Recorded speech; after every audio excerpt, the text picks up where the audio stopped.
All right, welcome into another edition of NFT Live. It's your boy Nifty Q. I got Ronan the Collector with me. I've got Huxley. I've got Ben Moore from Huxley waiting in the wings. We are going to have ourselves another great NFT Live. What can I say? We're covering the NFT space. We love our jobs. We love this industry. So we're just excited for it, man. Ronan, how are you doing today, my man? Good, man. It's been a good week. We had the holidays. I had an excellent Christmas. How was your Christmas? It was good. No NFTs from Santa, though. I must have been a bad boy or something. I don't know. Sucks. No NFTs from Santa, but you got a nice Christmas present on Christmas Eve, right? How about that SOS airdrop, dude? Ooh, yeah, that's been the talk Yeah. of the town, man. Even though it's not an NFT, it's a fungible token. It is the talk of the town, 100%. Yep. Well, you got it for spending money on NFTs. So that's kind of cool, right? I definitely think that's a huge topic a lot of people are talking about. The fact that we had exactly what some people were wishing for Christmas, which was a cool token that drops and had some, some kind of utility that we could all kind of lean into. And as NFT collectors, I think a lot of us really found this to be kind of like an exciting time. You got a shit ton of coins. For those of you who don't know about SOS, we're definitely going to be diving in deep later on. But we've got so much to talk about before that. We're talking about a lot of projects. We're talking about our top 8 projects. Q's got 4 projects. He's got queued up. I've got 4 projects that I think are going to be some of the top projects of 2022 to chat about. And yeah, so lots of news, the SOS airdrop, the possible Metamask. There's Naruto NFTs. Ozzy Osbourne is dropping an NFT project, and then a whole ton of games. So definitely hang out. We've got a lot of information coming to you guys later today and Yeah, in this episode. another thing too, and I want you to look at me real close now, guys. Deebies sold out.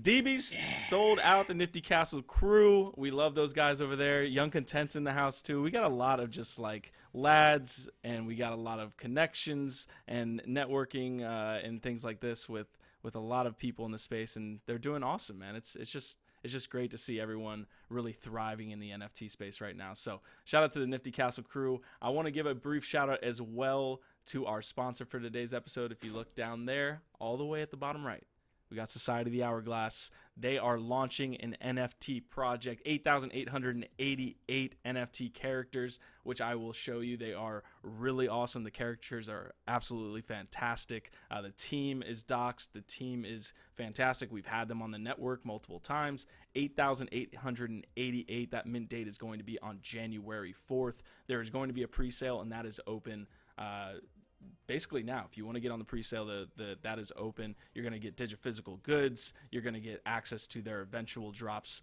that they will work with the brand HashCoo, and you will get access to those NFTs as well. So, Ronan, you got anything to say, Society of the Hourglass, before we move on?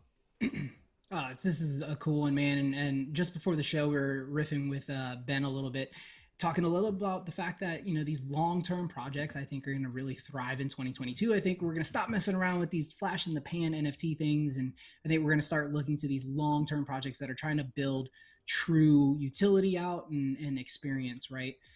So this is one of those that I think brings a lot of value. Obviously, you have the NFTs, but then, as you mentioned, further access to more NFTs in the future. But what I really like is the fact that they've got this 2022 Seek and Find book.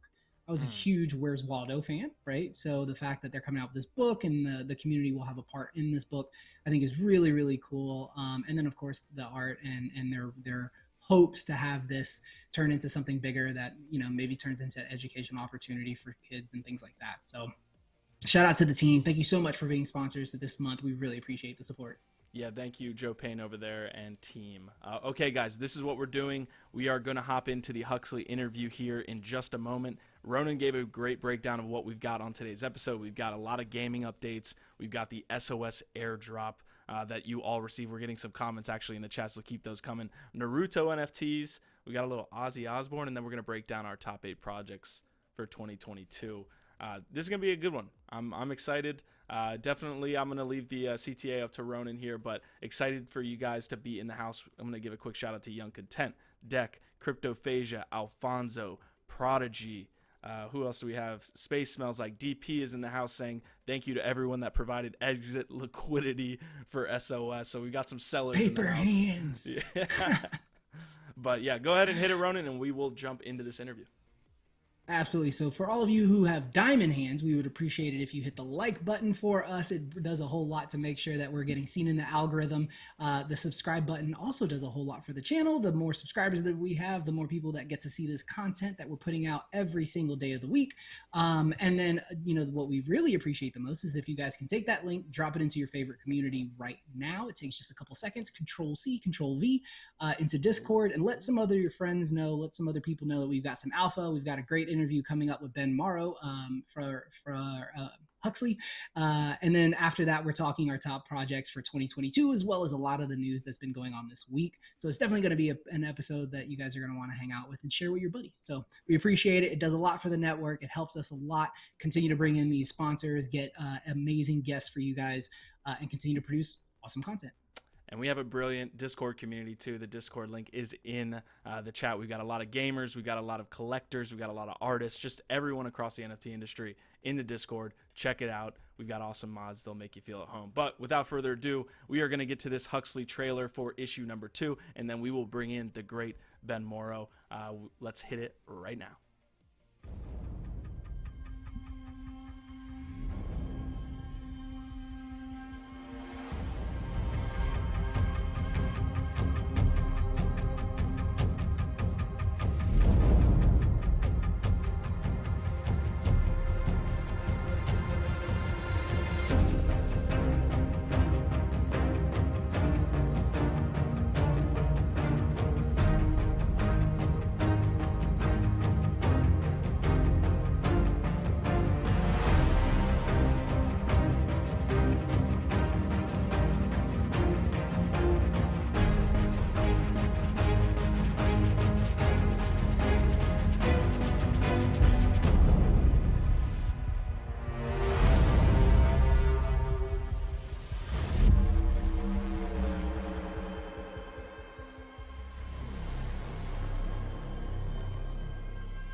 I think I can't hear you actually. Oh, Oh, there you okay. go. No, that was a great trailer. Loved it. I said it's so beautiful. Thanks, I'm Vance. sorry that people have to come back to our faces there, but definitely excited to have Ben Morrow on again onto the channel. We've had him on multiple times. The project deserves it. You deserve it. How are you doing today, Ben? Doing good. Thanks so much for having me again, guys. It's been quite a year, and we were talking before the show, like we're almost to the 1 year mark of our first podcast together, and I think it's just been a crazy year for everyone in the space, collectors, creators, and it's just cool to see us all keep going and keep thriving and keep pushing our projects forward and whatever we're working on. It's just been a really crazy year, I think, for everyone. Absolutely. I think we can definitely understand that vibe, and everybody who hangs out here, because we're all so deep into the space. And you, along with a lot of other projects, have been building for quite a long time. And to see you kind of go from evolution and kind of like playing in that playground, and then jumping into your project HUXLEY, and doing a lot of this like really cool comic stuff. I'd love for you to just kind of like maybe catch up everybody who's watching, and give them just an overview of the HUXLEY project, kind of like where it started with issue 1, kind of where you guys have built upon that, and where we're going with issue 2 and the Avatar drop. Sure. So this has been something I've been working on for almost a decade now, and I was originally creating it to be like a Web 2 kind of release, just traditional comics. But once the kind of technological revolution with NFTs happened, it was like, this is the way I want to launch a product in 2021. And took a long time to find the right team and the right partners to make this happen. But we launched a couple months ago. There's 6 comics that tell an entire story of this universe, basically like a film-sized story. And it's basically a giant IP I'm launching in the space, and starting with the comics. We sold out of issue 1. It took around 2 months, I believe. So very much like a long, slow burn, and which I actually really like. And we launched issue 2 a week or so ago, and we're about a fourth of the way sold out. So about the same on track, the same as issue 1. And then we had a mechanism where you could burn comics to get a Genesis token, which allows you to get these cool robot avatars, which we are aiming to launch mid-January. And we're still finalizing things, so it might be a little later potentially, but we're aiming for as close to mid-January as we can. And then after that, we'll be humans, and we'll be doing another burn week that we'll announce a bit later for those. And then we're in the middle of getting a game, like a proof of concept vertical slice of what we want the game to be. So that's getting worked on behind the scenes. We have some film-related stuff for Huxley, which we should be able to talk about early next year as well. And yeah, we're just, it's a big train that's going, and we're working our way through this giant thing that I created, and excited for everyone that's along for the ride, and excited to show you all the cool stuff that's coming later next year. Yeah, very cool. I love like the project, what you guys have done so far. The art is really dope. And I think that, you know, building in the tokenomics and the mechanics is definitely a complicated process. And a lot of people don't understand. So the fact that, like, I love that you pointed out, it is a very slow burn. And I think that's important for people to note, because it's not going to sell out quickly. It's not going to sell out overnight, because it's not a whole bunch of shilling and stuff. You guys are building an actual product, like you said, an IP, a brand. So I'd love for you to kind of talk a little bit about, we touched on the recap, what you guys have done, what you've been at. Issue 2 is now on sale. And you did mention a little bit about, you know, it will go through a very similar process as issue 1 went through. Maybe you could talk a little bit about like what that looks like, a little more details, and how issue 1 is leading into the robots. And then we can touch on that next. Sure. So we already did the burn week. So everyone has the Genesis tokens for the robots. And it'll basically be just like exchanging. You'll basically be like buying or exchanging your token for the robot when that week happens. And we're working out stuff on the website for how to do all that, because there's 10 different categories of robots. And so people have, so what we did with the tokenomics that people seem to really like was typically in a comic or any kind of project where it's a serialized, like generally like low issue numbers are better, high issue numbers are less desirable or whatever. So we came up with a mechanism where there's these different categories of robots, so the collectors could almost choose a bit how they wanted to play this game of getting different robots. So serial brackets of like 1,000 to 2,000, 2,000 to 3,000, and so on, aligned with a different theme of the robots. So we tried to make it so that every serial of this comic had value, which I thought was really cool, and I hadn't really seen anyone do before. And so the math behind it also allowed you to combine different serials from different brackets to create a different category. So you could combine something in the 2,000 and the 8,000 and get a category 4, which you could also get by having 2 issues within the 4,000 range. And so it became this kind of like cool game mechanism to try to get the tokens you want to get the type of avatar theme that you want. And I thought that turned out really cool. I hadn't seen anyone really do that before, so I thought that was pretty fun.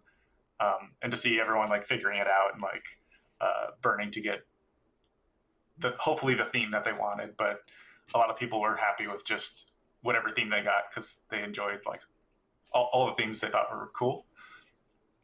Yeah, you seem to have a really awesome community, man. You've really developed, I think, a grassroots community, and I think you mentioned about the slow burn as well, and that's almost better to me when it comes to the longevity of the project. So when we're talking like long term, let's talk about like you're doing multiple things at once. You're doing games, you're doing a comic series. You want to build out the storyline. You've got all these really large plans for Huxley and for this IP. Can you kind of break those down, and then break down how you're going to accomplish all those at once? Or in yeah, so I'm treating this like, because my background is like working on The Hobbit and working on like Call of Duty and Halo and stuff. So like I'm thinking of it from this big world IP and trying to do it exactly the way all those big projects were done. So it's like I'm trying to hit Huxley into every single content category. So like games, films, movies, comics, traditional novels, like written stories, because I just love that stuff as well. And so I'm basically trying to hit every single content category that you could create content in. And then we also have metaverse fashion stuff coming up as well. And the collectibles we haven't even scratched the surface on. So there's just a ton of stuff. Again, it's like something I've been working. I'm just sitting on like almost 10 years of work, and it's like, how do we break this up so it's not overwhelming all at once? And yeah, it's a ton of things to juggle, but that's kind of what I've been doing my whole career and all these bigger projects, and just trying to treat it the same way. And also physical. So like you can see there's one of the early test prints of issue 1. We're finalizing all that stuff now, and getting issue 1 sent out to people once we're happy with the quality of the issue 1 comics. And Nice.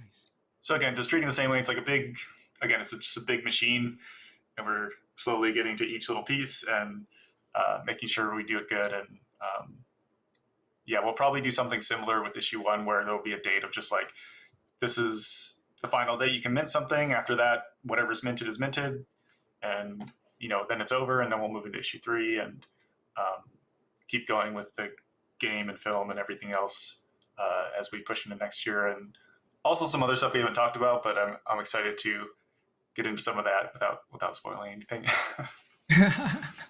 That's always the best comments that a guest could give us, is like, oh, and there's all this other cool shit that I can't talk about yet, but it's coming, and eventually we'll chat about it next time.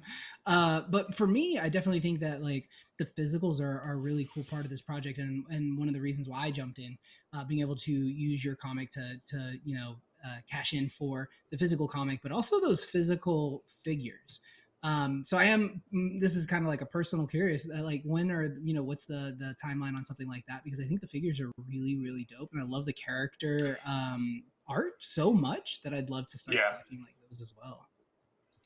Yeah, I want those too. Like I'm a huge Sideshow. Like I got a bunch of like Iron Man, bunch of War Machine and stuff. Like I want like that size if we can. So we're figuring that out now, and figuring out the best way to launch that. There's a lot of cool marketplaces coming up that we're talking to. So we're just figuring out the best way to do that. And again, I want the quality to be as good as possible. Like I want that on my desk, right? Yeah. Like I want that next to my Sideshow of the same quality, ideally. And I just think that'd be so cool. I'm just such a like toy nerd, so like I'd love to just have all those as toys. Absolutely. I think like for me, the other thing that we wanted to kind of talk a little bit about was just this concept of, you buy them, then you burn them, and then you have like it's like hold, burn, and then hunt, right? Like, so you had multiple use cases for issue 1, where it's like, okay, you can use it to get the comic, you can use it to get a token for, Mint Pass. Obviously the numbers of the issues played a little bit into that. For issue 2, do you guys kind of have the same, roadmap for that? Are you going to be implementing anything new and fun maybe when it comes to that? I know you mentioned that the avatars for issue 1 were robots, and the avatars for issue 2 will be humans. So just curious if any of that plays into the tokenomics.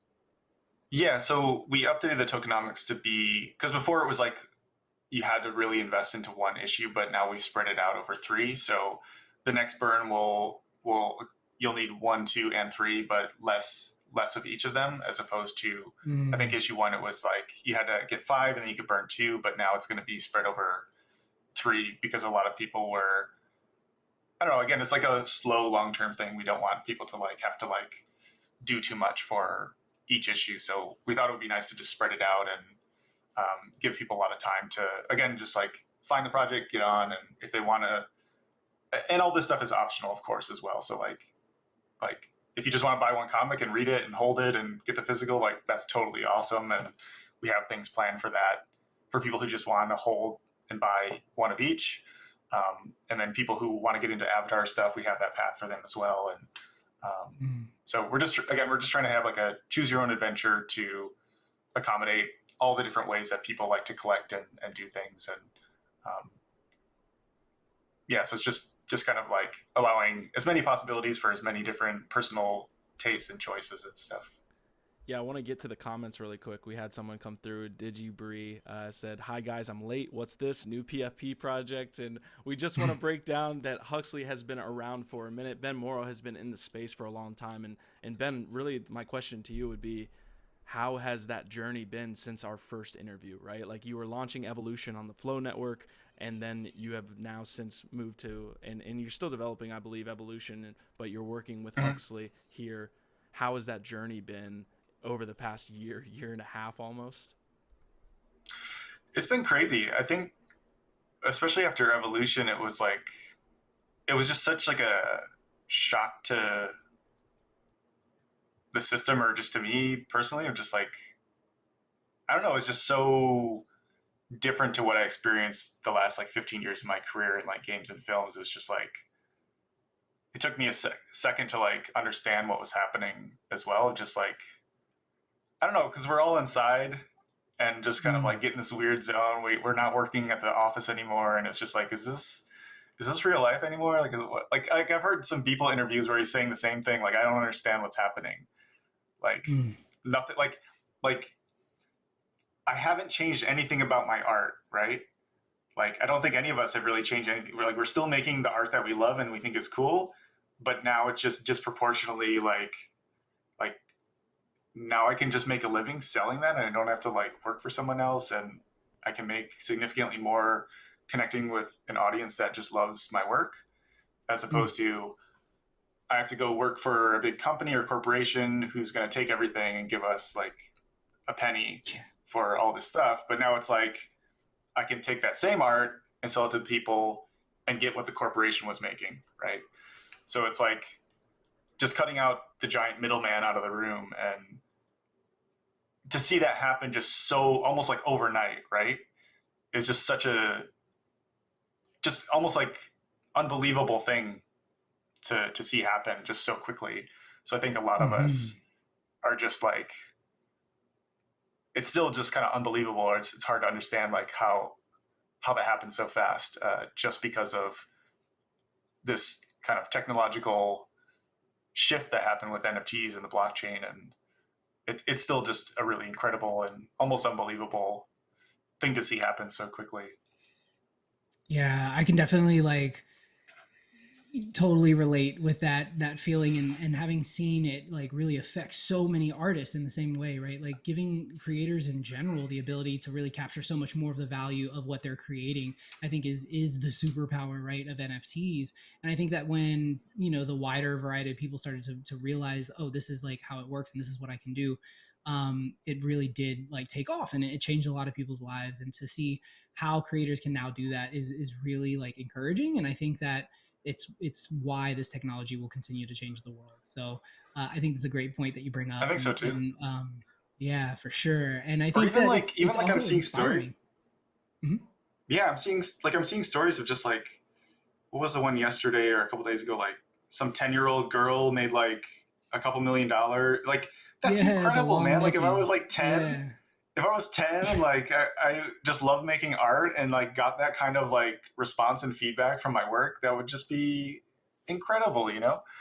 I think most of us in our generation, it was like people telling us for 15 years, like, or even when we were younger, it's like, you can't make a living with that. Why are you doing that? Like, go be a doctor or a lawyer. Like, this is stupid. Like, don't be an artist. Like, basically that was our experience, or a lot of our experiences growing up. Like, and we just wanted to do it because we thought it was cool. Like, this is just a really cool job.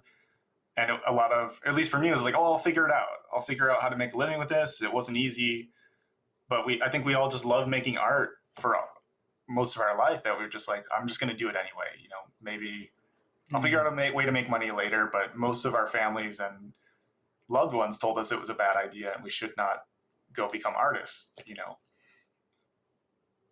Yep. And it's definitely one of those things that I know I grew up with, and I know a lot of people grew up with as well. Is just that stigma of like doing something creative. I went to school for video production, and you know, it was always like, why are you going to do, like, you know, my dad's big thing was always, you should UPS is hiring, like you should get a job with the government because government has amazing benefits, right? And it's like, I don't know, the old way of thinking of live your life working, get the benefits and all these like perks for working hard, and then at like 60 years old, like retire and then try to enjoy your life. Right. But like, I don't know about anybody else, but I'm only like 38 years old, and I'm starting to feel old. I'm starting to feel that physical like toll on my Yeah. body. So I don't want to wait till I'm 60 years old. And I love Yeah. the fact that this technology has allowed for so many people to find happiness doing what they want and they love as a career. So, Ben, thank you so much. It is always a pleasure to have you on the show and to come through. And Huxley is definitely one of those projects that I think is going to be here for a long time, and one that I think people are going to get a lot of value of. The community is amazing. Cass over there with the community management is amazing. You guys have got some awesome partnerships and some cool stuff coming up for this year and obviously beyond. So, best of luck to you and the team there. And thanks again, man. This was awesome. Yeah. Thanks so much, guys. It's always a pleasure coming on, and yeah, it's been a crazy year, and I look forward to catching up with you guys in 2022.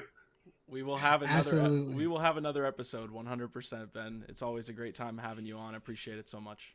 Thanks. Thanks, guys. Woo! That was a good one. I just dropped the link Yeah. to HuxleySaga.com for you guys that are interested in looking at the live mint that's happening now. This is an awesome project. We love having we love having dope projects on that are having that long-term vision, and that's what we have on NFT Live all the time. Ben, I couldn't be happier to have him come on the show and just talk about what he's developing with Huxley. Love the digiphysical piece too, man. So yeah, excited for the project, of course. Yeah, absolutely. And, again, like we talked about, and we'll talk about a little bit as we get into the projects that we think are going to do well next year. It's one of those that's building for the long term, right? Like he said, they're building that IP, they're building the brand. They really want this to be something that, permeates all different types of mediums. And to hear them talking about, the movie idea and that, and, the physical toys and the game aspect. And it's definitely one of those things that gets you really excited and gets you to hopefully like find the value, right? Like what happens when like a Huxley toy comes out, or a Huxley like movie drops on Netflix, and now you've got Mm. an influx of millions of people who want to live and experience this universe that they've had just a little piece of, that we've been as a community taking part in for who knows how long. So it's really exciting to see these things start to kind of like permeate and kind of come to fruition, and I'm really looking forward to that first NFT movie that drops on Netflix that just blows shit out of the Woo! water, dude. Where you just have your NFT in the actual show. Yeah, definitely. Society of the Yeah. Hourglass might be doing that. Not to give them another shout out, but they're looking to get involved in that realm. As a They already have gamer, that partnership with Jump Cut, man. So they're on the streamline. Aku, right? Like Aku made a deal. It was the very first NFT project to make a film deal that was done mm-hmm. in April. So I'm sure we're going to see some cool stuff when Aku gets out there, and that's the type of thing that gets me excited. And just like he said at the very end of his interview, man, like when you can do what you love every day and make a career out of it and make more money than you were making before, it's a totally new era for I think humanity in general. So uh, NFTs. Yeah, one of the things that jumped off the page too with Ben before even this Huxley project, because I'm a gamer, I'm not in the art scene. I've never been like that's never been like part of my just DNA. Uh, Mm. so a lot of people like with these PFPs that are dropping, they see the art in different projects that maybe to me don't look that good. This one aesthetically, I mean, like coming out with Evolution back last year, aesthetically, you were like, holy shit, I've never seen anything like this in the NFT, collectible space. So, Huxley to me, it's beautiful art just from my standpoint as well. So, yeah. Yeah, and that main character, like the main character, dude, they had one of those in at NFT NYC displayed at their Huxley Oni party, and this display is massive. It looks like a vending machine, and to have that like massive 3D figure in this like this almost like contained glass, it just dude, and it was just so cool. It was so cool, and like to think like eventually you'll have a display like that in your home where it gives you that full 3D effect. It looked like there was a full size Huxley model just rotating, and it Mm, was really cool, dude. But okay. yeah, All right. Well, that's enough love from Huxley. We can give you more, Ben. We will have you on again, like I said, but we will jump into the remainder of the episode. So this is the breakdown. We have probably like the next 30 minutes to kind of look through a couple gaming projects, look through top NFTs, in 2022 that we think, that's across collectibles, art, gaming, and things like we just touched on. We've got Naruto, we've got Deebies, we've got Phantom Galaxies, an update from the Phantom Galaxies team, and then Ronan, just right before we went live, Ozzy Osbourne, and yeah, we can't forget the SOS airdrop. That'll be a good discussion. So that's a lot, actually. We always think we're gonna get to like two stories, and then we get a lot. The one thing I will say, the episodes are better when you guys participate in the chat. Like when we talk about SOS, when we talk about these awesome stories that are happening in the NFT space, jump into the chat, man. Be a part of the stream. We'd love to have you guys. So, all right, without further ado, this is what we're going to hit first. Star Atlas. I've been jumping into that ecosystem for like the last, I would say, 7 days, just heads down, building a lot of cool things. They just had NFT staking, and they just recently launched their trailer for in-game Unreal Engine 5 gameplay. So we're going to hop on that, and then we're going to touch on some NFT gaming stories.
So Star Atlas, beautiful as always with the trailers. That was that was in-game. That was in-game hangar. That is currently obviously happening with their project, which is essentially you're adding to your hangar, your fleet, and you're going to be able to interact with these fairly soon, it looks like. I mean, we've talked about the long roadmap with Star Atlas, but to see them actually launch some gameplay was encouraging, man.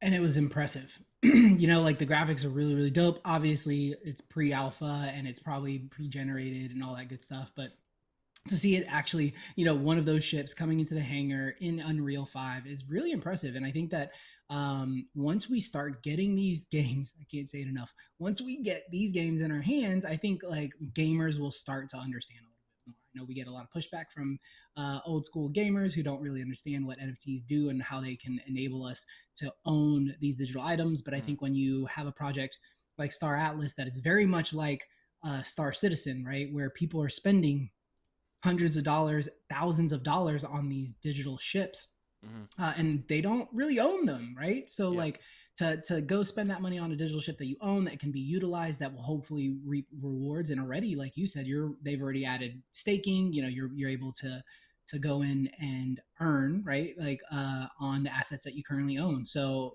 that's all game changing. It's definitely a new layer that gamers are not going to be used to, and it's going to take some time to kind of like onboard and teach and get people to understand. But I think that once like they do, and once these things are a little easier and to onboard, that we're going to see that like gaming is really going to blow up. I still think 2022 is going to be, last year we said 2021's the year of NFTs. This year it's going to be the year of NFT gaming.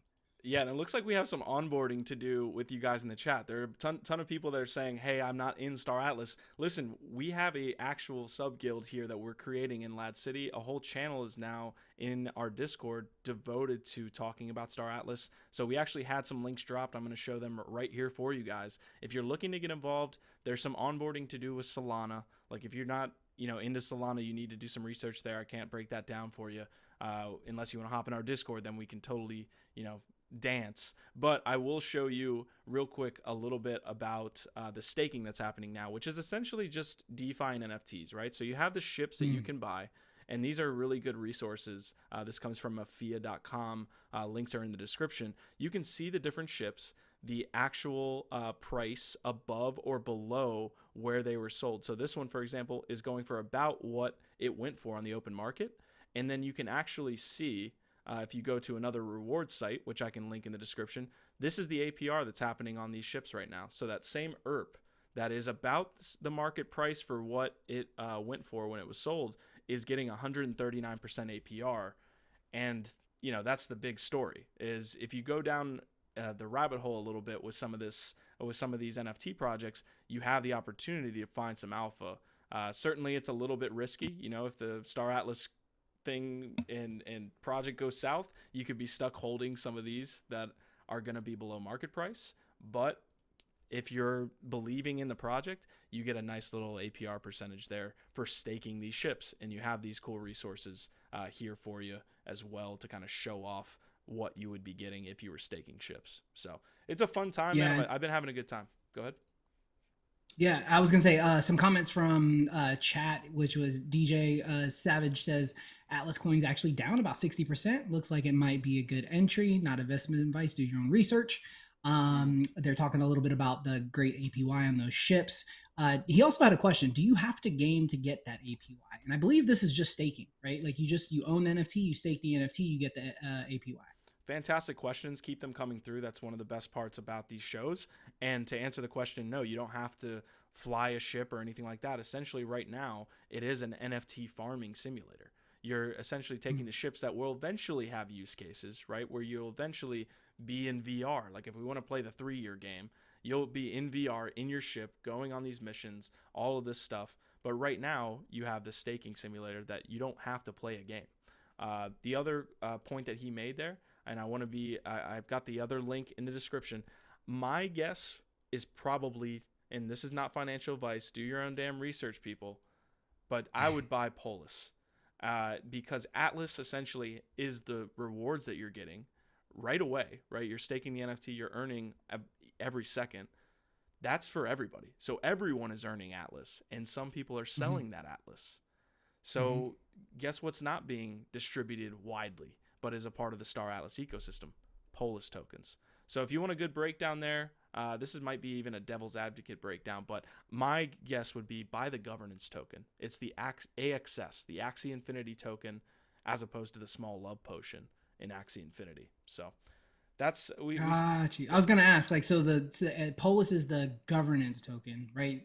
That you use to like actually take part in like the tokenomics and the DAO or whatever. Yes, exactly. And DP's in the chat saying always go for the governance tokens because that's what we've seen with Axie Infinity. That's why we use that example. Is SOP has had a very volatile ride. It's been up. It's been up hundreds of percent, thousands probably at one point, but then it crashes and it hasn't done very well in that ecosystem to this point. Whereas the AXS token, I remember Jiho hit me up with some tokens just trying to get me into the ecosystem back 2 years ago. And that was at 30 cents. And now AXS is at $100. So whoa, that was kind of the comparison we like to make. So for my money, buy Polis, do your own research. That is not investment advice. Okay. All right. Sounds good. All right. We've got some Polis. If you guys want more info, jump into the Discord. We got that Star Atlas subguild there. So, I'm going to move on to another game really quick. We're going to not spend as much time as we did with Atlas, but Illuvium. Illuvium came out with their gameplay release. So Illuvium is going to be a TFT. If you don't know what Teamfight Tactics is, it's like a auto chess battler where you place characters on a board and they fight each other and you can upgrade and things like that. Well, Illuvium just released the other part of their game, or a teaser at least, and the other part, which is going to be the open world Pokemon-esque style. So you're going to be able to, in an open world style, find and battle these characters, these alluvials. And I'm going to bring up the trailer now. No audio, so we'll be talking through this while it goes. But you can see the open world style here with alluvial. You have your character there, and you go around looking for different alluvials to capture that you will then fight with in-game. So I don't know. What are your initial thoughts here on the alluvial trailer, Ronan, as we kind of look at our first take in the open world system? I was expecting something more Pokemon-esque. So when you played this video for me before we went live, I was really, really like kind of blown away, to be honest. Like this is The graphics look very, very cool. There looks like there's some really fun, gameplay mechanics in here. They've got like an energy system. You see the character kind of using that laser gun and these kind of double jump abilities. To think about what parts of this game and this experience that you're looking at could be NFTs is kind of an exciting thought, right? But definitely looking forward to this one as someone who really enjoys auto battlers, and on the flip side of that, also really enjoys games like Pokemon. When I was younger, to have something like this seems like it would make a lot of sense for kind of me now. Like I could totally see myself getting sucked into this game, and I think it looks really great, man. You know, Shout out to those guys. They're like not stopping, and it's good to see like development being done. You know what I mean? Yes, absolutely. And speaking of development, they have a land sale here in January. A lot of stuff is actually going down in January. So we actually have another channel in our Discord again. So I'm going to give us another shout out to our Discord. But just quickly, let me see if I can pull this up. Let me make sure I have the right channel. But in our Illuvium channel, here's another update, Ronan, and everyone that is interested. So this comes directly from Illuvium Discord. Closed beta, January 2022. Illuvatars, which are their avatar PFP project, launching before open beta, so no real, thought on that. It looks like Q1. Mobile launch in 2022. And then what's not mentioned here again, I had an interview with Kieran, the founder of Illuvium. He mentioned the land sale January 15th. So more information here, land prices. Look at all the info coming from the Discord right now. I know I'm shilling the shit out of LADZ City Discord, but here are the land prices and what they should be going for. It's going to be a Dutch auction, and that will be essentially like Star Atlas. So we just touched on Star Atlas, Ronan. This is going to be a situation where you have land, you stake it, you earn rewards and whatnot. So that's I know that's a huge update. That's a mouthful for those people not involved in those ecosystems, but just getting you the alpha. Man, that's cool, dude. I'm definitely gonna check this one out. Again, like I really think like next year is gonna be all about gaming, and I just can't wait for like the actual games to come.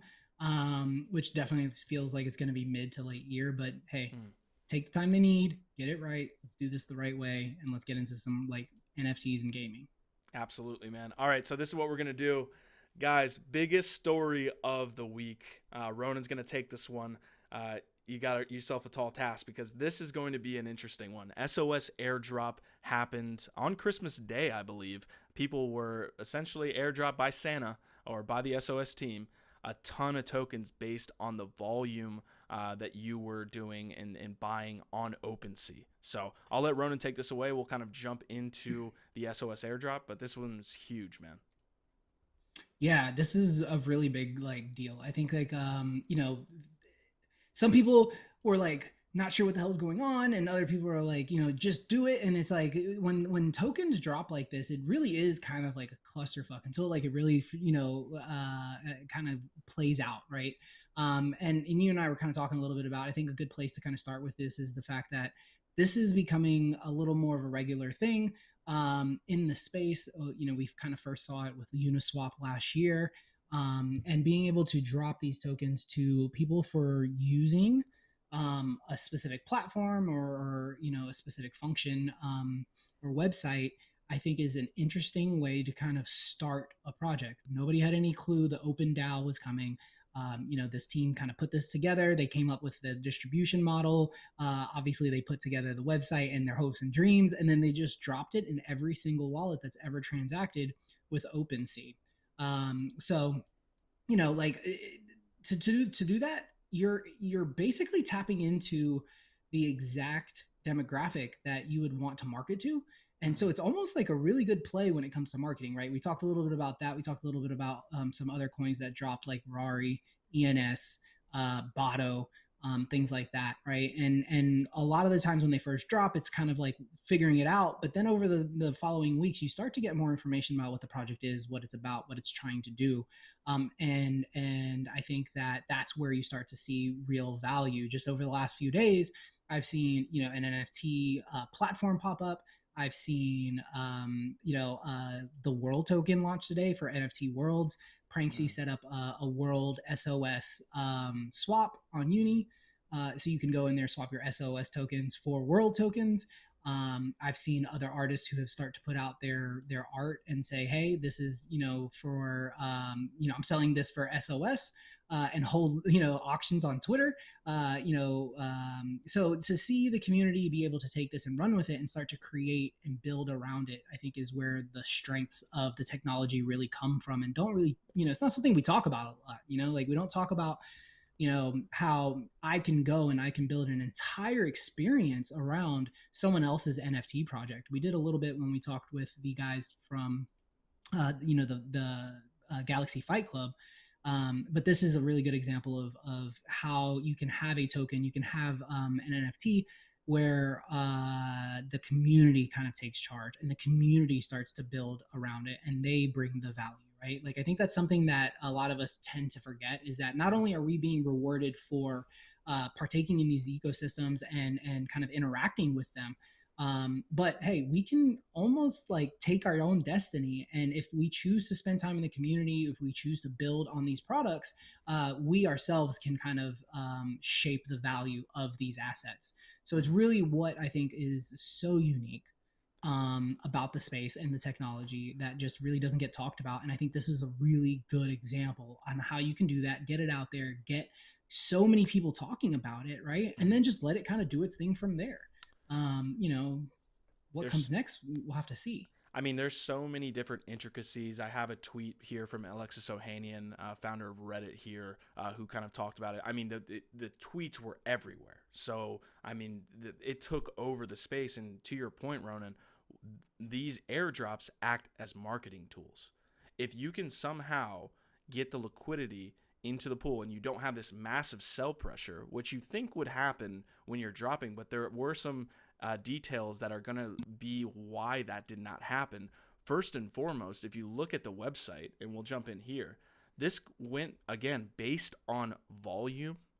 So it was a 70% weight on transaction volume and total number of transactions, 30% weight. So who's getting the most of this stuff? Is it the people who are transacting 1 ETH, 2 ETH that most likely are going to sell at least some of it? Who's getting the most SOS? It's the whales that don't need to sell. So the most distribution went to the people that spent the most money. Those people probably added to the liquidity pool. And we saw examples of that. Pranksy was going in. There were the people that received the most got this piece of SOS and then added to the liquidity rewards, which you can see 10% of the full rewards went to LP incentives. So there was some good complex things that happened on why this didn't dump out of the gates, although it's been dumping and growing ever since. I think it's down 14% on 24 hours. But this was such an awesome use case. And last point I'll make, and we'll stay on this and take comments, this was one of the first ones that people have gotten who have gotten into the NFT space in the past 6 months. If you've been here for 2 years, you know about the Uniswap drop. Uniswap was one of the first ones to make this famous. Users of that protocol got a shit ton of tokens based on, again, usage. And, when I'm home for Christmas break, for New Year's, over, this past week, the word I keep using to explain this to people is Web3, Web3, Web3. And this is just another example of how you're rewarded for using Web3. Users are rewarded in Web3. That's the same thing goes for Ben Morrow talking about his project and people that get involved early. It goes for SOS. It goes for Uniswap. It goes for Rari. This whole thing is about rewarding people who use the platform. And most of the time, it's for more than the U.S. government sent to your house for destroying the economy. And I'm not going to get too political here, but you're getting more for using a platform, oftentimes indirectly, than you would be getting in your entire stimulus check. So there's a ton to touch on. I'll look at the comments. What are your thoughts as you continue, Ronan?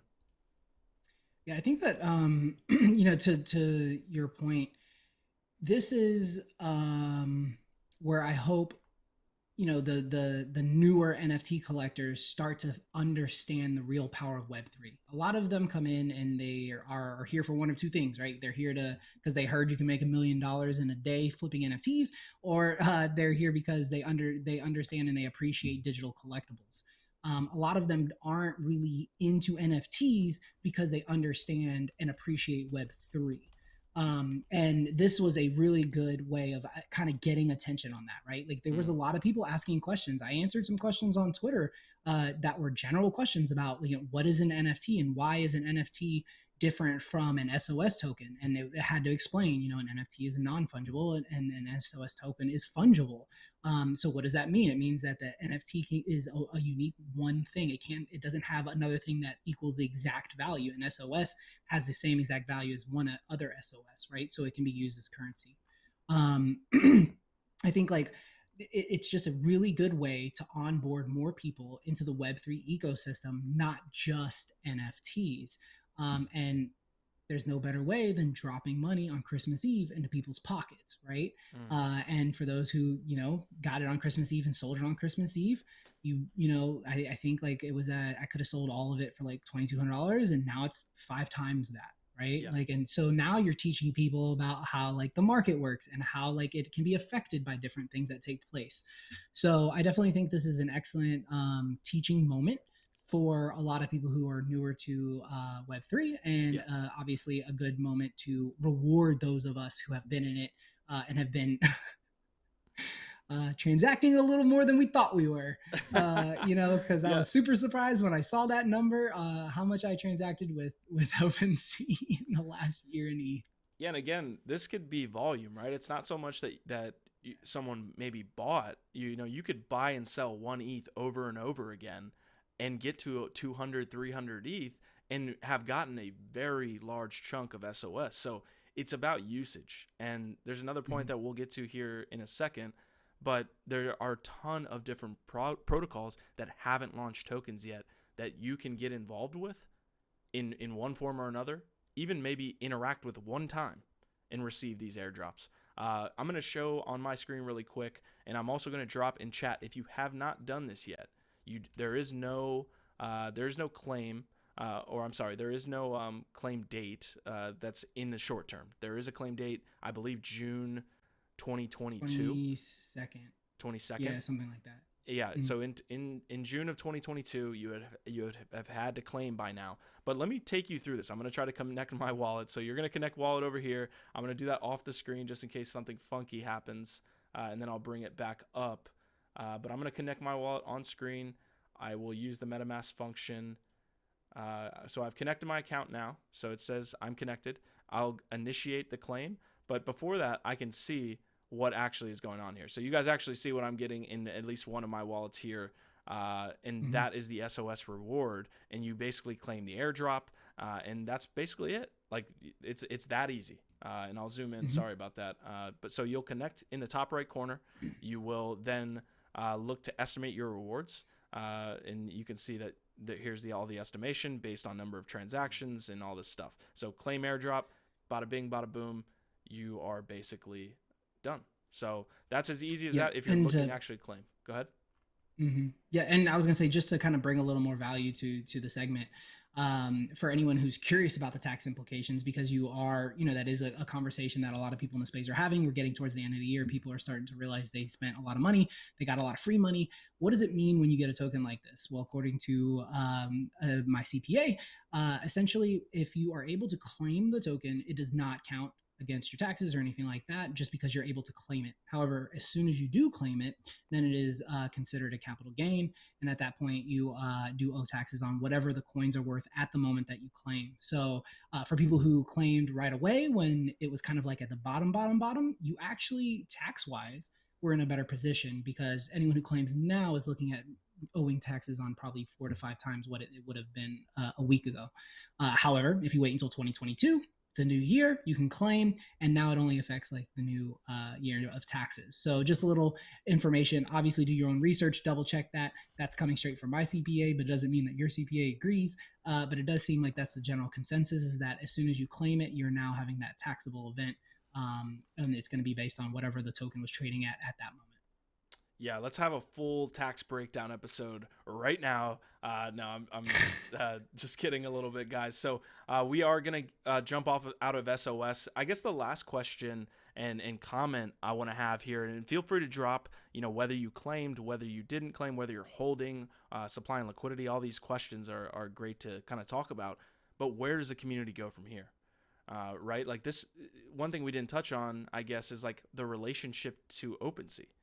The whole Mm. reason there needed to be an SOS to begin with, and that people can get behind the narrative, is that OpenSea went the Web 2 route, which is they're looking to IPO, not do a token themselves, not do some type of C token or anything like that. They are going to look to IPO, and there's a whole debate to be had amongst that as well, whether one of the biggest Web 3 companies in the space should go the Web 2 route of IPOing instead of launching a token for the community. But what is that relationship? So you're dropping tokens based on volume. Is there any relationship or networking happening between the SOS team and OpenSea? Is there going to be some type of mutual relationship? What is the point of OpenDAO going to be? So Mm. I could see some type of, as it says here, support NFT communities. Maybe it's just like a umbrella. We're gonna support NFT DAO type of community with all the funds that they've created, but it's an open question right now. Yeah, I think like that's definitely what will get tossed out to the DAO is like where are we going to put the funds that we have and that we have available to kind of use in these grants. And I know one of the things that they spoke about was obviously helping NFT artists, helping different communities, supporting people. They mentioned supporting people who have had issues with like scams and things like that. Not sure how any of these processes or application situations will go. But as far as like what you're talking about with the broader, I think you're going to continue to see the community build around this thing, right? Like over the weekend, like I said, we saw an NFT platform pop up. Just this morning, I actually saw that the OpenDAO team announced that they actually worked out a partnership with, I think it's like shopping.io, Mm. which allows you to use your crypto to check out on sites like Amazon, Walmart, and some other ones, right? So you can now literally go to shopping.io, use your SOS as a checkout option. And then if you go back to like their main post about it on the OpenDAO queue, it actually tells you like what sites. I know one of them was Amazon. You can use it on. The other one I think was Walmart. They had two or three that you can use shopping.io on, and you see there's I guess I don't remember where it was, but you Mm-hmm. can see there that there's tons of partnerships and tons of activity going on within this ecosystem.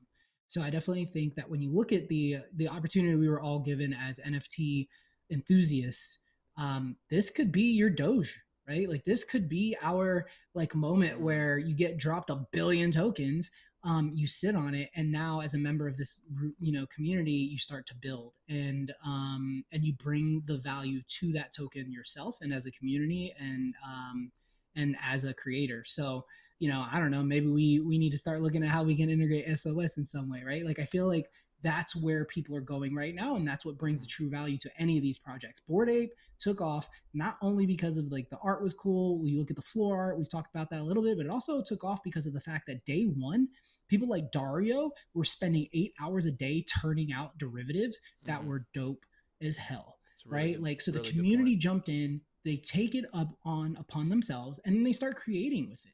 And I think that this definitely happened with SOS. I think that the dip that you see is just it's a natural thing, right? Like people are like, oh, it's not going up, so I'm just going to sell because I'm going to jump into the next shiny thing. Mm-hmm. But there are a lot of people who are going to hold, who are going to sit there, and they're going to start to build, and they're going to say, I'll be damned if I like don't take part in this ecosystem and don't bring value to it. um, Mm. a little alpha. I've got a project going with a couple of people in the space that will be totally tied into SOS, and I think it's going to be a really cool experience. Nothing crazy, but I do think that like that's what you do, right? Like you say, this is cool. I see how people are hyping up around it. How can I jump in and what can I contribute? So the first thing I did was hit up a couple of artists and say, "Yo, I got this idea. How can we make this happen?" Mm-hmm. And that's what you want to see from your community, and I think that we'll see a lot of that with SOS because so many people were what's the word? So many people are tied to it. So many people have exposure. That's the word you like to use. so many people had exposure to the token. So I think it might be one of the most, to use your term, exposed, although that doesn't seem right in this terminology I want to use, but it might be one of the most widely distributed tokens out there. And to wrap this up, I mean, this is one of the beauties and one of the most, I would say, not what's the term I'm trying to use. It's one of the most beautiful things about Web3 is that you could do anything. And this is an example. People just are experimenting on experimenting on experimenting. And while that can look daunting to a lot of people from the outside, you can literally do anything. Ronan just sat here and said, I'm thinking about a project that's tying into a project that's dropping an airdrop based on OpenSea usage. And it's just like, it's mind-boggling and it's tiresome and all of these different things, but it's also beautiful and it's also fucking awesome. And there's no industry that's moving at this pace. So the last thing I'll add here, Ronan, is we have a link inside of this as well, inside of our description. There's been a little bit of noise on a Metamask token. I'm going to try to find that, but there has been noise on a Metamask token. I don't know if we have that tweet. I might not have it. Go ahead. DP in chat said he just threw his in a burner wallet. He's going to come back to eventually. Shout out to DP. That's exactly what I want to hear. More people claiming and then throwing it into a wallet and forgetting about it. Like, I don't even want to think about my SOS right now because I feel like in 6 months, that's when I'll take a peek and that's when it'll be worth it. So, airdrops are a totally different experience. Have you looked at this link that I had on MetaMask drop? Have you seen what I'm about to pull up? I think no, maybe not. I heard about MetaMask. No, I did not see this. Guys, first of all, do this with your own. Like, I haven't done any, due diligence when it comes to going down the rabbit hole of whether this is even safe to be on. I'm not connecting my wallet at all to this website. Oh no, it looks like not it says until you secure. do some research. Yeah, exactly. But again, here it is. You're going to see copies of what SOS did because people see the success it's having. So maybe there's a DAO that's going to work with MetaMask. And this is honestly what we saw here. This is such an interesting discussion because what you're going to basically have is the same thing that SushiSwap did to Uniswap. So if you weren't around during that time, Uniswap did their token, but then SushiSwap I think did an even better airdrop for individuals and it had better features. And there's the point that needs to be made is like, you can't just drop a better airdrop and not have any derivatives, to use your example of the Bored Apes, but they were able to siphon users away with another airdrop targeting the same user base. So this will be interesting to watch as you see MetaMask start to have something, as you see a Coinbase, although Coinbase sounds a little bit ridiculous, but I'm just looking for large distributions of people in the crypto space. What is I mean, the most anybody used? I guess could I guess anybody could come out and be like, hey, we're gonna drop a CB token, like for Coinbase and like just do the same thing. And this seems very much like a separate entity that is going to be dropping a mass token exactly like the Open DAO did. This is the Mask DAO, doesn't look any different. It is going to be interesting to see exactly where it goes and how it plays out. But yeah, man, just do your own research. Make sure you're not, my browser says, Ari says, my browser says phishing attempt from Mask website. Yeah, so I mean, again, guys, this comes from a reputable guy here on Twitter that I was able to kind of, again, just do some research here, kind of go down the rabbit hole, but I haven't made it far down enough. So do not connect your MetaMask or anything to anything that could potentially be that. It's just part of the story, right? MetaMask launching, or a Mask DAO launching this stuff, and then having other people have a vampire attack essentially on, the community of SOS now. There are going to be copies. You bet your ass there are going to be copies. Maybe they won't be as effective. Maybe they will, but there's going to be copies. So, so good. Yeah, DJ Savage got a warning in Rebel Seals about Mass Token being a scam. I'm definitely waiting for an official announcement. It looks like there's also a trading token, so that might be something to keep an eye on. So we'll move on to the next story that we'll hit on here, which is, what do we got? Naruto NFTs. Okay, so this just came across our desk, guys, right before the channel. Shout out to Digits, who was early on this story. But we have Naruto NFTs. Interesting situation. We have a Sri Lankan artist announcing, Naruto NFTs. Basically, she was able to purchase the IP. And is just like stealth dropping a Naruto drop here. So not much information. This literally, as you can see, 8:42 p.m. yesterday, I believe. So this just kind of coming to people's attention that there's going to be a Naruto drop. Right. Yeah. And just to like be clear, this is not like something that's being done directly by the people who own Naruto. Like you can buy an IP and then use that IP, in a specific, bunch of ways. In this case, that's exactly what happened. They bought the IP for Naruto's to be able to make a Naruto NFT. And then some clarifications on the article as well. They have not started minting yet, from what I understand from their Twitter. The Twitter says that minting and things like that are going to come January, or more information will come January 7th. What they've been doing is they've been handing out OG roles to people who joined the server, which is essentially be to the first 10,000 people who joined. Which was done within like an hour or two of the information getting out. And then from there, it's kind of just anybody's guess what exactly is going to happen, what these things are going to look like, and how it's going to work. But it does mention that they're looking to do a 6,000, they're doing, an NFT drop with the NFT, with the Naruto IP, and that is going to be probably taking place at some point in the next couple of months. But you got to wait for that info. You can check out the Discord. It's definitely a pop-in Discord, and definitely wait for some more information there.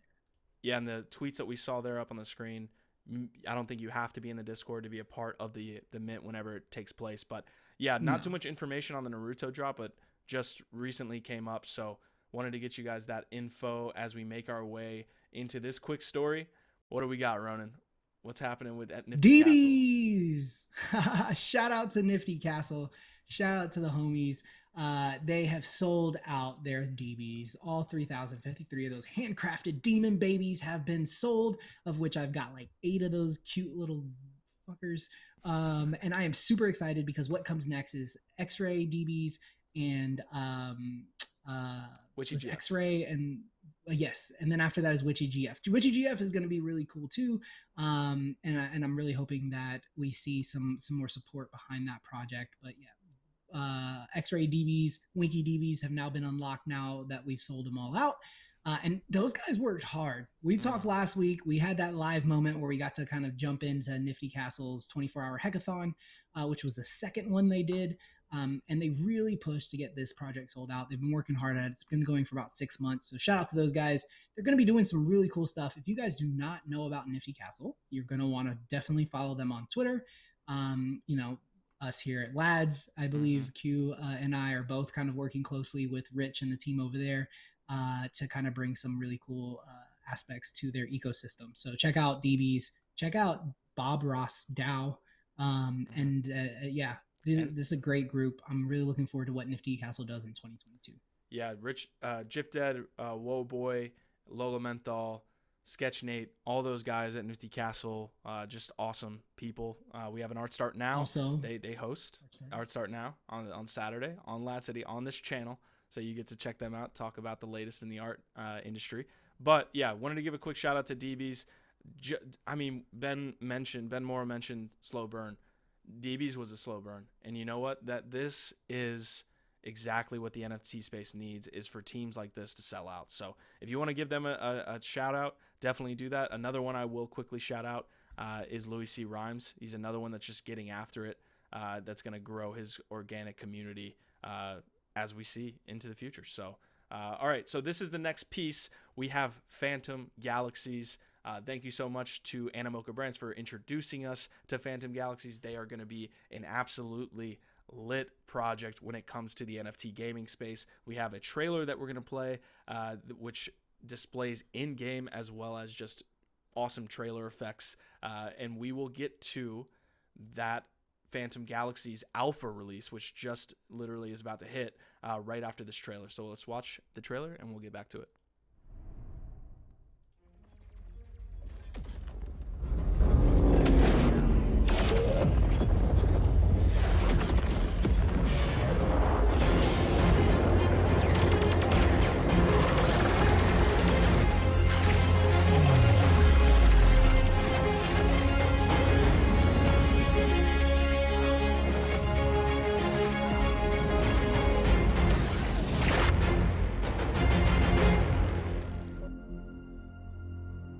Currently, we have 2 starfighters available, an assault unit and a buster unit.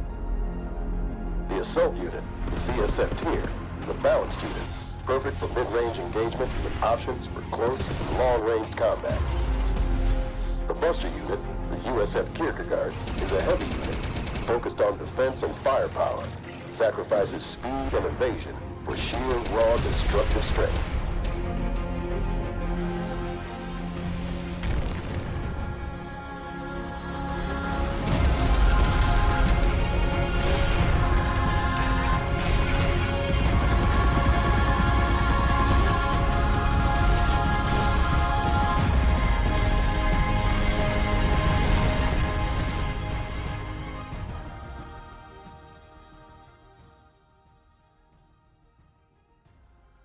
All right, so we're going to come out of that trailer really quick. It could go on, you know, I could watch that over and over for probably a couple days. But anyways, we have that Phantom Galaxies trailer, but we do have a bigger announcement, which is that the alpha is out. I played this game when it was like pre-alpha, I guess, and I had a fantastic time, which is not something you can say about a lot of NFT games, the fact that they're even out.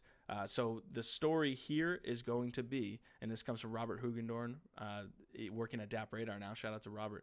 Phantom Galaxies opens closed alpha for 500,000 gamers. Essentially, if you have the Halberd 001 NFT that we actually let you know about earlier in the year, so you could have went to Phantom Galaxies and you could have went to their website, you could have connected your wallet like we told you to do, and then you could have gotten this Halberd NFT for doing so. I'll give you a quick look at it on OpenSea as well. So if you held this, you now have access to the pre-alpha that you can go in and play. And this is going to be, I believe, on Steam. The last time I played it, it was on Steam. I know Steam had that bullshit thing come out where they were not allowing NFTs on their platform. So definitely do some research there. But you can see, man, Phantom Galaxies is going to be not Star Atlas. It's going to be its own game, and it's going to have its own lore and its own land, its own assets, all of these things. As you can see, you see the roadmap there: player-owned planets, origin series, starfighters, generative avatars. Early game launch is going to be Q3 2022, and then you get some behind-the-scenes looks here. And this is a live game.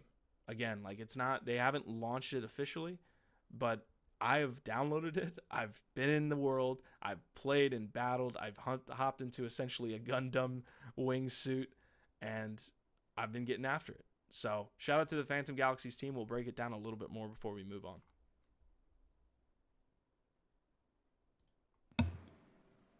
I'm super hype about this one, dude. I'm really looking forward to getting one of those halberds because I'm going to be jumping in and checking out the alpha. You didn't connect your wallet? Dude, I didn't realize that, like, that. Yeah, so I'm doing that. Okay, literally, I just literally just checked out. I'm trying to get it on OpenSea. I'm gonna check out this alpha because, dude, this is awesome. I didn't realize that had already taken place. So I'm gonna be grabbing one. I didn't listen to our own alpha. That's sad. I mean, that happens multiple times. Shout out to Lander who tried to get us into CyberKongs, and I don't know what we were doing, but we weren't doing anything correct. So again, we weren't listening. We were busy. Yeah, we were busy. That's what happens here on the network. But anyways, again, that story from Phantom Galaxies and DAP Radar, you're going to be able to buy that for a little bit under $10, and you can then go in and actually download that closed alpha version. So this is live now. You can go to their website. Here's the top right corner. If you actually have the NFT in your wallet, which it looks like it was on Polygon, you can go in and download the game and give it a try. And NFTs are launching, tokenomics launching. This is going to have its own token, everything like that. So lastly, big shout out to the Phantom Galaxies team. We will be talking to you soon, of course, and can't wait for the proliferation of these NFT games. Yeah, dude. Bam. All right, we got Ozzy.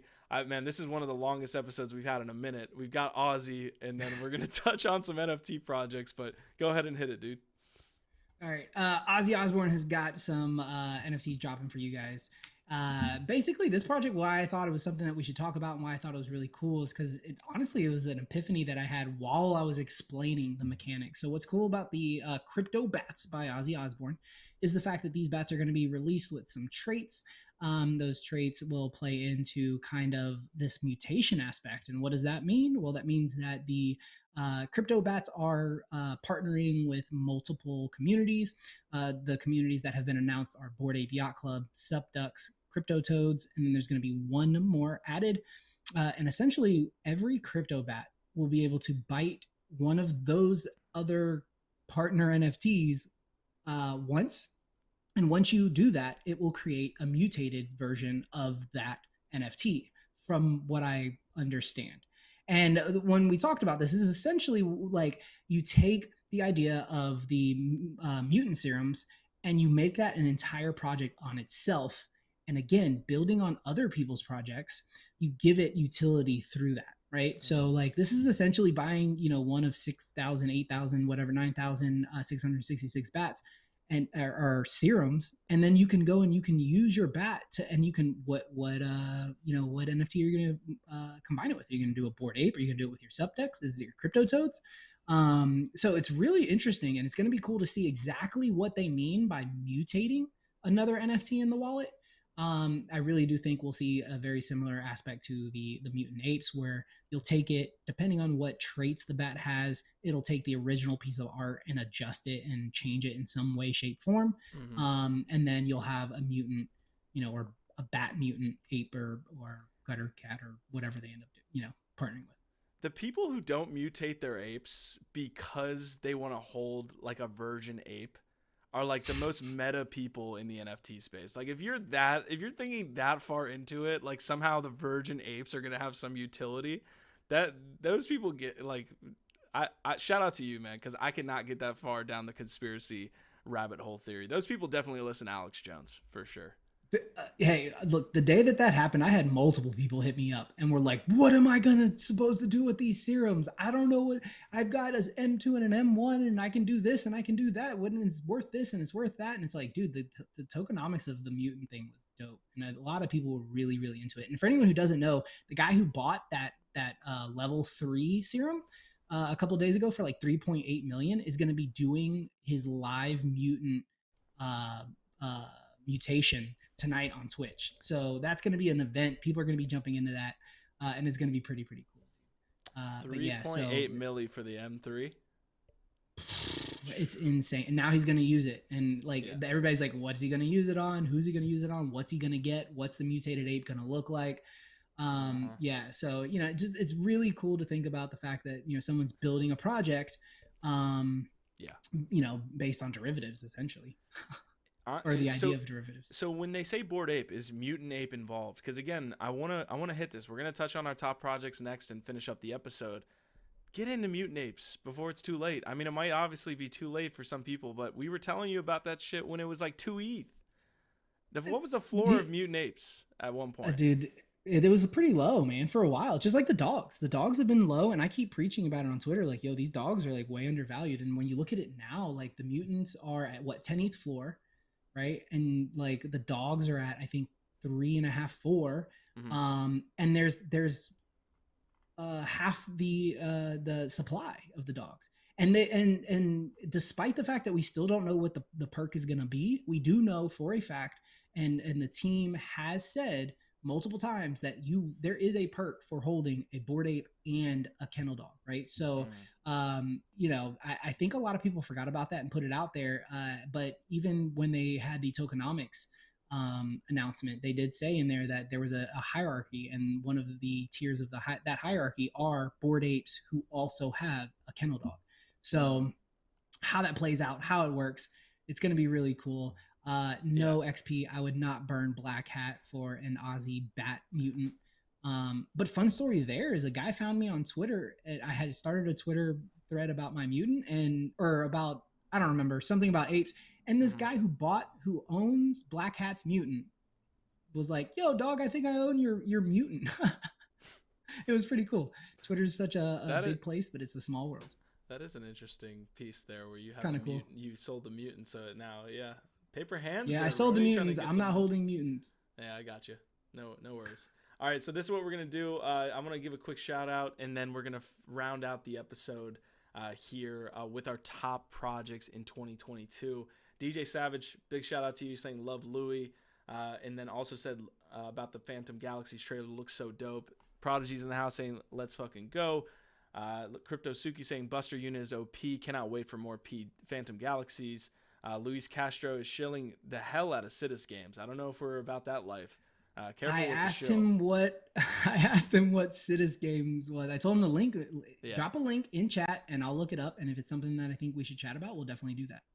Awesome. All right, what we're going to chat about next, guys, is our top projects for 2022. We're going to round this out. I don't know if we'll spend a ton of time on it, but we definitely wanted to get you what we thought in 2022 was going to be the top NFT teams, projects, what have you. So we'll just kind of, we'll kind of randomly do I think this like here. the way I think the best way for us to do it, because I've got children I got to pick up in 5 minutes. I got to dip. So we're going to do like 60 seconds for each project. You do a project, I do a project. We'll go back and forth. Just start with your first project. That's a lot of pressure, but I will start it off. So, okay, I have to start off top one. It's going to be Bored Ape. I think Bored Ape's going to continue to do a lot of really good things. We mentioned already Mutant Ape and Dogs are available, for not 50 ETH. If you want to get exposure to 60 ETH is the floor. If you want 60 this morning. Oh my God. All right. So if you want to get exposure to the ecosystem, we've been telling you about this for what feels like months. If you have the capital, get a dog. Get a Mutant Ape. See if you can, and make that happen. So that's my project. I think they're going to continue rolling out the partnerships. They're going to continue rolling out what needs to happen for them to stay on top of the NFT scene. Ape token as well, for sure. So my number one that I think is super under the radar is the Red Village. The Red Village is a group that we had come through NFT Live just a couple months ago. They had their first drop that did really well, which is essentially the Red Village is Zed run with blood. And you can see here they announced that they do have an official partnership with the Sandbox game. They do, everyone who holds a blood portal, which is kind of like the item you needed to have to be able to mint, is going to get a 3D avatar to use in Sandbox. And then there's what comes next is Half-Bloods. So the first group of champions that dropped were Genesis champions. They were Full-Bloods. The next ones are going to be the second generation. They're going to be Half-Bloods.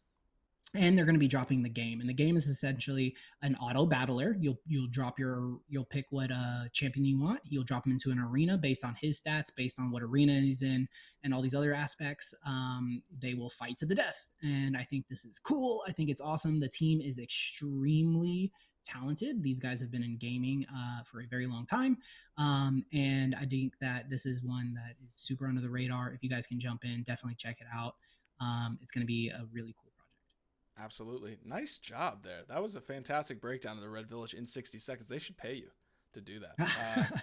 All right, my second project, I was debating between Star Atlas, which I've already mentioned, and Illuvium, and I simply just went with Illuvium because the game is going to be out this year, at least in some form or fashion. We're planning on the closed alpha or beta here at the start of 2022. So in January, the land sale will go live as well. The token, it has got up to about 2,000. So do your own research, not investment advice. It's sitting at about 1,100. I've been telling you guys about Illuvium since $70. So Illuvium has done extremely well. They got some good DeFi mechanics. They have the game coming out. They have the land sales coming out. The team is fantastic. They're getting after it. And once the game launches, I can see this project, doing extremely well. So big shout out to Illuvium, and I believe in that project in 2022. Very cool. So my next project up is going to be Clone X. I think this is probably kind of like Bored Ape, where it's like, hey, this is obvious. They did release the fact that they're about 99% done with their Sandbox game, which is going to be called the Meta Dungeon. But outside of that, Clone X obviously is part of the Artifact ecosystem. Artifact was purchased by Nike, which was kind of like a huge news deal recently. So I think that when you look at what is going to be huge next year, it's going to be these NFT projects that are partnered with massive real world brands. And going to provide utility not only within the metaverse and within the NFT ecosystem, like we're seeing with the pod drops that took place on Christmas, but you're also going to see real world value brought to these projects through collaborations with things like the Nike. Absolutely. All right, my next project, I think I might just hit on the sandbox game. I mean, you already talked about the sandbox. That was going to be on my list, although a little bit later. I don't know where this is going to take me. Yeah, it just completely crashed, so not the biggest release. Everybody knows the sandbox. It's a metaverse play at this point. They're going to be one of the strongest metaverses in the entire space, and I believe in them, 100%. And I think the game alpha release actually was responded to well by the community. So that's the big piece here for my metaverse play is going to be the sandbox. Nice. I love the sandbox, dude. I think it's going to be so huge next year. My next one is going to be Oni Force. Oni Force has been pretty quiet. However, they did announce, I believe just a few weeks ago, they are coming out with the nano suits. These nano suits look sick, dude. It almost gives you that, what was the mecha one? Let's not bring it up. But yeah, so Oni Force has been very quiet. However, we do know the team. We know, JR and the crew are working really hard. They've got a lot of news coming up this year. They've got a lot of celebrity power behind them. We're definitely going to be looking forward to a comic book this year. They've been hinting at the fact that there may be an anime coming. This is a project that was huge when it came out for good reason. The team is solid. The IP is solid. The brand is solid. The art is dope. And they're really dedicated and connected within the space. So right now, if you want a really low entry to a project that could pop off in 2022, check out Oni Force. It's probably the lowest it's going to be. And I definitely think I might jump right back into that experience because these guys are building something very, very cool and very long term. So, that's one of the points that all of my projects are projects that I believe are going to be long term value. So, got it. Uniforce. Love it. I think that's a great product. I think the next two that we're about to hit on, or at least yours and then mine, are fantastic value plays. So my play, and I want to give a quick shout out because Ben Morrow's still here watching NFT Live running. He is still here, entertained by us apparently. Appreciate it so much. But here's my next play, Gutter Cat Gang. Another value play as far as the community is concerned, as far as what they've been able to develop and the price of the actual NFTs themselves. Just like Oni Force, it is not 10 ETH. I believe, and I've had multiple questions come up about gutter cats as opposed to pigeons and dogs, and I'm almost positive, and somebody please correct me on stream, or I'm going to do it right after this is research this, but it doesn't matter if you get the gutter rat, the pigeon, the dog, or the original cat, which I believe is the most expensive, of course. They're all the same as it comes to utility. So if you're looking for entry into a really, really dope community, the number one project I would choose right now based on value is going to be Gutter Cat Gang. I think they're doing fantastic. I've got Gutter Dan on the Nifty Q show at the start of 2022. Excited for that one. But yeah, Gutter Cat Gang. Gang, that is my last top project of 2022. And I know we are missing a bunch. Go ahead.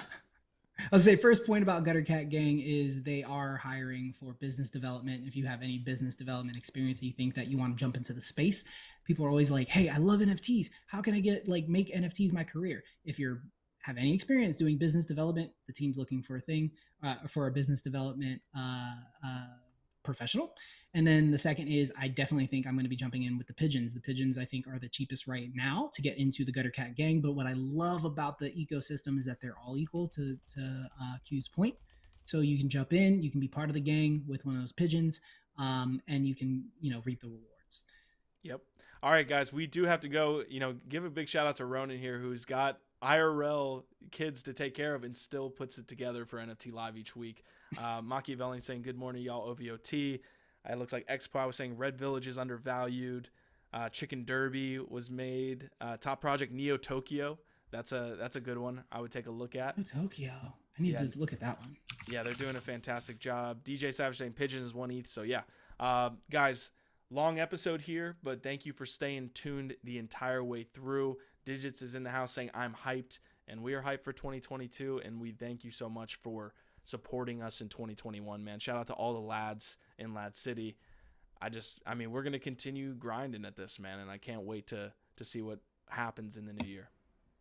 Absolutely. We appreciate you guys so much for being here. Shout out to everyone who's taking part in the chat. XP, Alfonso, DP, DJ Savage, Digits. We appreciate y'all so much. And you guys know what it is. We'll see you next week. That's our vibe, our tribe.